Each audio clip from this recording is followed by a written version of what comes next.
জিনার শাস্তি, নারী পুরুষের অবাধ মেলামেশা, নারী পুরুষের ব্যভিচারের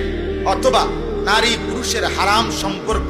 হারাম প্রেম, হারাম ভালোবাসা, কুসম্পর্ক, ছেলে মেয়ের যত অবাধ যৌনাচার এবং বিবাহ বহির্ভূত যেই কোনো যৌন আচরণ যা কেউ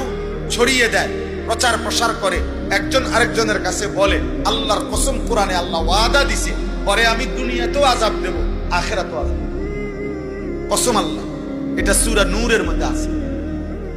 ইন্নাল্লাযীনা ইউহিব্বুনা আন তাশিআল ফাহিশা ফিল্লাযীনা আমানু লাহুম আযাবুন আলীমুন ফিদ দুনিয়া ওয়াল আখিরা। আল্লাহ বলেন, ইমানদার মুসলিম সমাজে